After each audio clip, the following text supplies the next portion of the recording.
किसके हो गया। फिर मैं एक नया कांस्टेंट लेता हूँ v अपॉन i बराबर में एक कांस्टेंट लिख देता हूँ।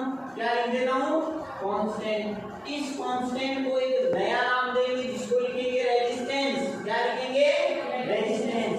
तो मैं ऐसे लिख दूं v अपॉन i बराबर रेजिस्टेंस, जिसको कैपिटल R लिख दूं। तो मैं इसको ऐसे लिख सकता हूँ ना, कैसे, i को उधर ले जाऊं, v बराबर i गुणा। तो ये ओम का नियम, जब भी आपको कोई पूछे तो क्या लिखना है, v बराबर i गुणा r। यहाँ मैं डिफाइन कर दूं, यहाँ r क्या है, r क्या है ना, रेजिस्टेंस। क्या है, रेजिस्टेंस। अब एक चीज मेरे को और बताओ कि इस r की SI यूनिट क्या होगी। तो कैसे फाइंड करोगे, इसकी SI यूनिट आपको फाइंड करनी है। तो कैसे लिखोगे, SI unit of resistance R लिख दूं। कैसे लिखोगे, वोल्टेज अपॉन I। वोल्टेज होगा कि नहीं होगा, वोल्टेज अपॉन करंट। वोल्टेज किसमें होता है, अभी बढ़ गया है, जूल प्रति कूलम। ठीक है, करंट खुद क्या होती है, चार्ज कूलम इनटू सेकंड। अब देखो ये पूरा जो बनेगा ना, इसको क्या नाम दोगे, इसकी खोज किसने की थी, ओम्स ने।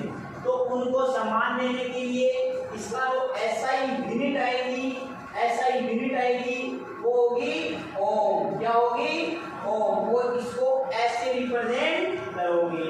पूछ ले ओम किसके बराबर होगा, तो जूल वोल्टेज अपॉन करंट। किसके बराबर होगा, वोल्टेज अपॉन करंट। एक ग्राफ पढ़ना है, VI ग्राफ। कौन सा ग्राफ, VI ग्राफ। इस VI ग्राफ का मीनिंग जानते हो क्या, वोल्टेज वर्सेस करंट का ग्राफ। कौन सा ग्राफ, वोल्टेज वर्सेस करंट का ग्राफ। ग्राफ बनाने का तरीका क्या होता है, देखो V के ऊपर पावर कितनी, 1, I के ऊपर पावर कितनी, 1। ग्राफ कैसा बनेगा, स्ट्रेट लाइन। कैसा बनेगा, इसके आगे और पीछे कोई नहीं जुड़ा हुआ है, वो ओरिजिन पॉइंट से जाएगा। जितना आप V बढ़ाओगे उतना ही आपका क्या बढ़ेगा, I। तो मैं ऐसा मान लेता हूँ, एक्स पे आपकी क्या मानता हूँ, y पे क्या मानता हूँ।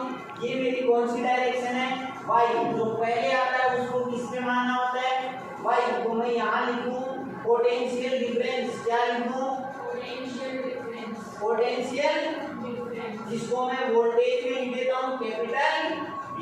ठीक है, इसको बंद कर देता हूँ। इधर में लिखता हूँ करंट। क्या लिखता हूँ, करंट। क्या लिखता हूँ, जिसको किस में लिखना है, एम्पियर में। किसमें लिखना है, एम्पियर। ये मैंने इसको क्या बना दिया, ओरिजिन पॉइंट। क्या बना दिया, मैंने यहाँ पोटेंशियल लगाया 0.04, दिशा लगाया 0.04, फिर मैंने लगाया 0.08, फिर मैंने लगाया 1.2, फिर मैंने लगाया 1.6। फिर मैंने देखा कि जैसे ही मैंने पोटेंशियल 0.4 रखा तो मेरे पास जो करंट का डाटा आया वो 0.1। फिर मैंने जैसे ही 0.8 रखा तो मेरे पास करंट का डाटा आया 0.2। जैसे ही मैंने ये रखा तो मेरे पास डाटा आया 0.3। फिर मैंने जैसे ही ये रखा मेरे पास डाटा आया 0.4। अब देखो इसको आगे बढ़ाओ, इसको भी आगे बढ़ाओ। इस बिंदु में मिले ना, यहाँ एक बिंदु लगाओ। फिर इसको भी आगे बढ़ाओ, इसको एक्स को आगे बढ़ाओ, वाई एक्स को आगे बढ़ाओ। जहां दोनों मिले वहां एक बिंदु बना दो। फिर इसको भी आगे बढ़ाओ, बढ़ा दिया। इसको भी आगे बढ़ाओ, बढ़ा दिया ना। यहाँ बिंदु बनाओ। अब देखो इन सब बिंदु को आपस में जोड़ो। कैसे जोड़ो, तो कैसा ग्राफ बन गया, स्ट्रेट ग्राफ। देखो इसको भी आप आगे लगाओगे ऐसा होगा, इसको आगे बढ़ाओगे तो भी ऐसा होगा। कैसा ग्राफ निकल के आया, स्ट्रेट लाइन का। एग्जाम में क्वेश्चन आता है ओम का नियम बताओ, तो ये लिख देना। सर्किट डायग्राम पूछे तो बना देना इसका जो सर्किट का डायग्राम होगा ना, वो डायग्राम ऐसा होगा, कैसा होगा, क्या क्या लगाना है, एक रेजिस्टेंस लगा दो, लगा दिया, एक बैटरी लगा दो, लगा दी, एक प्लग लगा दो, लगा दी, एक वोल्टमीटर लगा दो, लगा दिया, एक एमीटर लगा दो, लगा दिया, फिर इनको बंद कर दो। इस बैटरी की वोल्टेज कितनी है, V, यहाँ कितनी धारा बहेगी, I, इसका रेजिस्टेंस कितना, R। तो जैसे जैसे आप V को चेंज करोगे वैसे वैसे I भी चेंज होगा। ये होता है ओम्स का नियम। क्वेश्चन क्या पूछता है, ओम्स नियम क्या होता है, ओम्स का नियम यही होता है कि जो अप्लाइड वोल्टेज है वो हमेशा डायरेक्टली प्रोपोर्शनल होगी सप्लाई करंट के। फिर मैंने बोला इस कांस्टेंट को हटाओ, V/I को एक नया कांस्टेंट आया, इस नए कांस्टेंट को मैंने नाम दिया रेजिस्टेंस। फिर मैंने इसकी ऐसा यूनिट बढ़ाई, ओम होता है। अब इसकी पढ़ेंगे डिपेंडेंसी, मतलब क्या पढ़ेंगे कि ये जो आपका रेजिस्टेंस होता है वो किस पे बना निर्भर करता है। आप भी जानते हो कि ये R होता है ना रेजिस्टेंस, ये खुद की नेचर होती है। जैसे ये कोई वायर है, सिल्वर का बना हुआ है, कोई वायर कॉपर का बना हुआ है, इसका मतलब सबका अलग अलग होगा। इसका मतलब ये डिपेंड करेगा नेचर ऑफ सबस्टेंस, किसके ऊपर करेगा, नेचर ऑफ सबस्टेंस। एक टेम्परेचर पे भी डिपेंड करेगा, टेम्परेचर कम है तो ज्यादा, ज्यादा है तो कम है। एक इस वायर की उस पे भी निर्भर करेगा, ये वायर कितना लंबा है, मतलब इसकी लेंथ क्या है, इसका क्रॉस सेक्शन क्या है, इसका क्रॉस सेक्शन एरिया कितना है। लेंथ को मैं कैपिटल या स्मॉल एल लिखूंगा, क्रॉस सेक्शन एरिया को स्मॉल ए लिखूंगा। फिर मैं देखूंगा एक मैंने इतना सा वायर लिया, फिर मैंने इतना बड़ा वायर जोड़ दिया, तो देखूंगा इस वाले वायर में ये रेजिस्टेंस कम है क्योंकि इसकी लेंथ कम है, उसकी लेंथ ज्यादा है। इसका मतलब ये हो गया कि रेजिस्टेंस लेंथ के डायरेक्टली प्रोपोर्शनल। तो R होगा वो डायरेक्टली प्रोपोर्शनल किसके होगा, L के। फिर मैं देखूंगा कि पहले इसका क्रॉस सेक्शन एरिया कम लिया, फिर मैं थोड़ा ज्यादा लूंगा। R का मतलब आप माना रुकावट, क्या मान रही है, देखो ये छोटा है तो इसकी रुकावट कम होगी, जितना बड़ा होगा उसकी रुकावट ज्यादा होगी। फिर देखना मैंने ये तो छोटा वायर लिया, फिर मैंने आपको बोला कि इसमें से करंट फ्लो करवानी है, तो इसका एरिया ज्यादा है तो इसमें से करंट जाएगी ज्यादा, रुकावट होगी कम। इसका मतलब क्रॉस एरिया सेक्शन के इनवर्सली प्रोपोर्शनल होगा कि नहीं होगा, होगा। तो आपका जो रेजिस्टेंस होगा वो डायरेक्टली प्रोपोर्शनल होगा लेंथ के, इनवर्सली प्रोपोर्शनल होगा क्रॉस सेक्शन एरिया के। तो बताओ रे ये R किस पे निर्भर करेगा, तीन चीजों पे। एक तो नेचर ऑफ सबस्टेंस, जिस भी मेटल का ये वायर बना हुआ है उसमें निर्भर करेगा। दूसरा डिपेंड करेगा टेम्परेचर पे। तीसरा डिपेंड करेगा उस वायर की लेंथ पे, उस वायर के क्रॉस सेक्शन एरिया पे।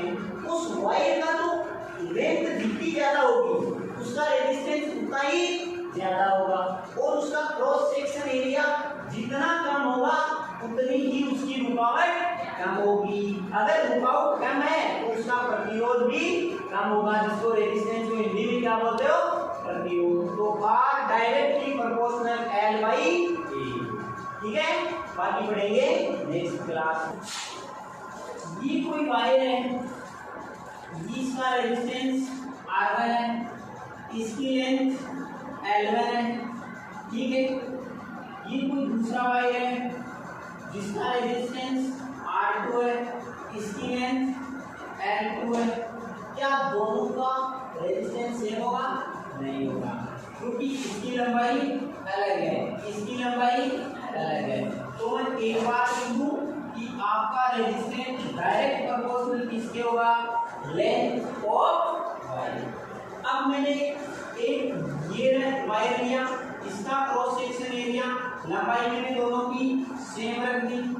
ये दूसरा लिया, इसका क्रॉस सेक्शन एरिया A1 रख दिया, इसका A2 रख दिया। अब मैंने बोला यहाँ से करंट आई गई, यहाँ से भी आई गई, यहाँ I1 यहाँ क्या I1 I2 के बराबर होगी?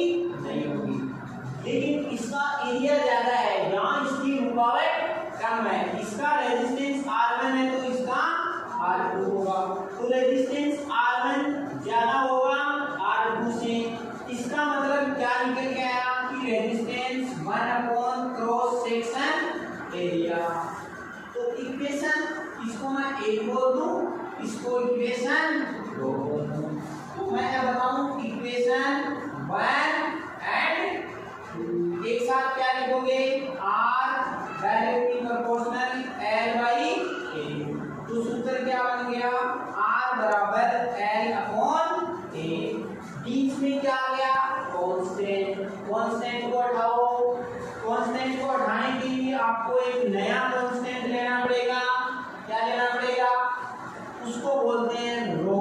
क्या बोलते हैं, फिर बोला L, फिर क्या आ गया A। तो मैं ऐसे लिख दूं रो L अपॉन A।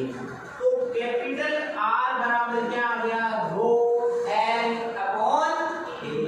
तो पहला तो क्या बन गया कि जो R होता है वो डिपेंड किस पे करता है, वायर की नेचर पे, लंबाई पे, क्रॉस सेक्शन।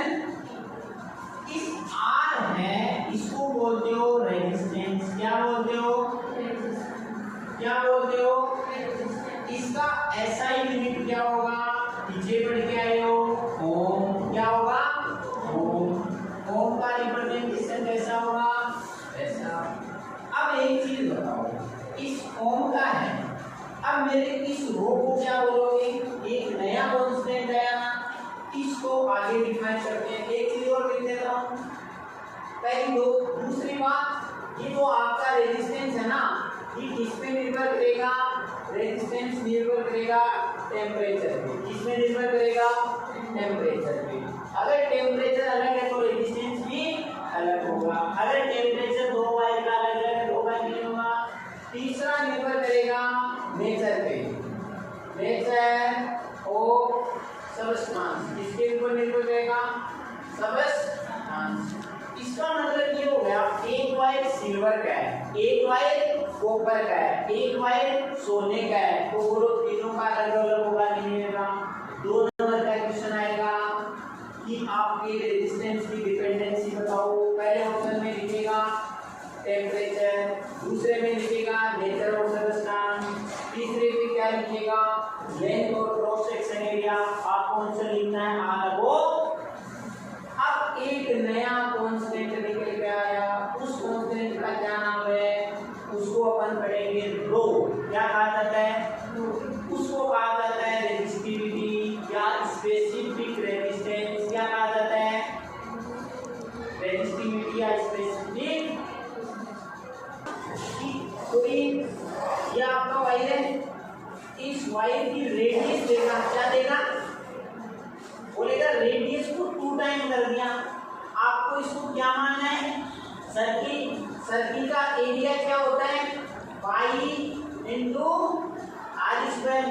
तो A directly proportional R square के। तो आर हो गया लेंथ अपॉन आर स्क्वायर के इनवर्सली। ये चीज आपको याद रखनी है। तो क्वेश्चन में बोलेगा रेडियस को 2 टाइम कर दिया तो रेजिस्टेंस कितना होगा, 4 टाइम क्या हो जाएगा, कम हो जाएगा। तुम उसको 2 टाइम में कर देना, क्योंकि वो आपको एरिया कभी नहीं देगा।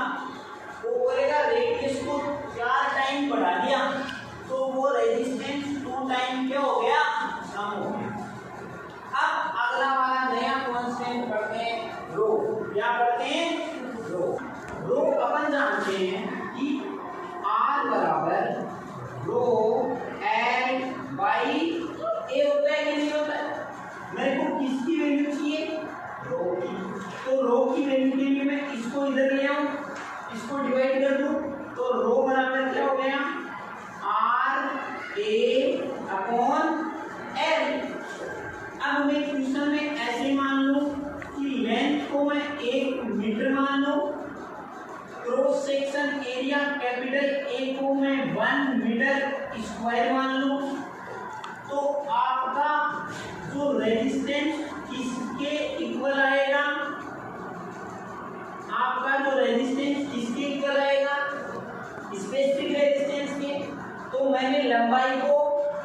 दिया, एरिया को फिक्स कर दिया। अब इसकी डिपेंडेंसी केवल और केवल किस पे हो गई, आर पे। अब बताओ ये किस पे डिपेंड करेगा, ये केवल दो चीजों पे डिपेंड करेगा। तो रो की जो डिपेंडेंसी होती है ना, रो डिपेंड किस पे करेगा, एक तो ये कौन से सबस्टांस से बना हुआ है उस पे डिपेंड करेगा, एक को किस पे डिपेंड करेगा, सबस्टांस किस पे। अब वो कॉपर का बना हुआ है, एल्यूमिनियम का बना हुआ है, सिल्वर का बना हुआ है। दूसरा किस पे निर्भर करेगा, टेम्परेचर पे। क्या वो लेंथ और क्रॉस सेक्शन एरिया पे डिपेंड करेगा, नहीं। क्वेश्चन आएगा एक रेजिस्टेंस है, उसकी लेंथ को 2 टाइम कर दिया, एरिया को 4 टाइम कम कर दिया, नया रेजिस्टेंस और रेजिस्टिविटी बताओ। रेजिस्टिविटी पे कोई फर्क, लेकिन रेजिस्टेंस पे फर्क पड़ेगा क्योंकि रेजिस्टेंस तीनों पे डिपेंड करता है। ये आपको निकालना आना चाहिए। अब इस रो की एसआई यूनिट ऑफ रो। एक चीज बताओ, इस रो को तुम कैसे लिखोगे, अपन जानते हैं रो बराबर R A upon N. R की एसआई यूनिट क्या हो गई, ओम। क्या हो गई, ए की क्या हो गई, मीटर पर स्क्वायर। नीचे क्या है, मीटर। बोलो मीटर से स्क्वायर कटा कि नहीं कटा, ohm into meter, ohm into meter. तो इसकी एसआई यूनिट क्या निकल के आई, ओम इंटू, ये बहुत बार पूछी जाती है एसआई यूनिट। ऐसा निकलो इसको, एसआई यूनिट और रो की एसआई। अब अपन पढ़ेंगे कॉम्बिनेशन ऑफ रेजिस्टेंस। क्या पढ़ेंगे, combination of resistance. Combination of resistance कितने प्रकार के होंगे, कितने प्रकार के होंगे। पहला कॉम्बिनेशन कौन सा पढ़ेंगे, कि आपके पास 3 रेजिस्टेंस होंगे। कितने रेजिस्टेंस होंगे, 3।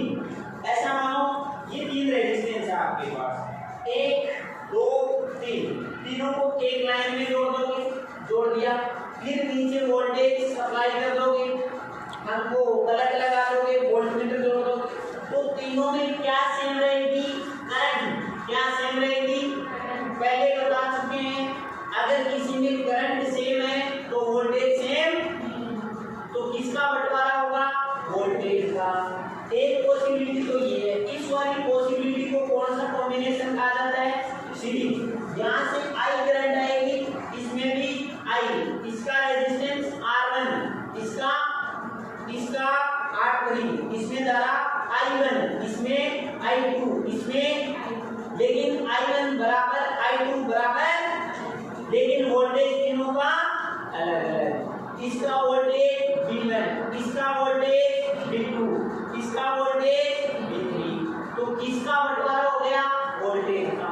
इस रेशियो में रेजिस्टेंस के जितना ज्यादा रेजिस्टेंस होगा वोल्टेज उतना ही खर्च होगा।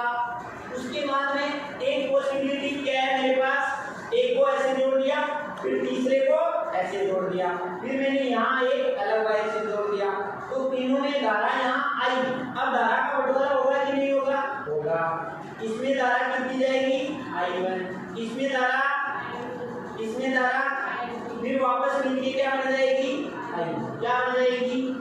यहाँ किसका बंटवारा हो रहा है, धारा का।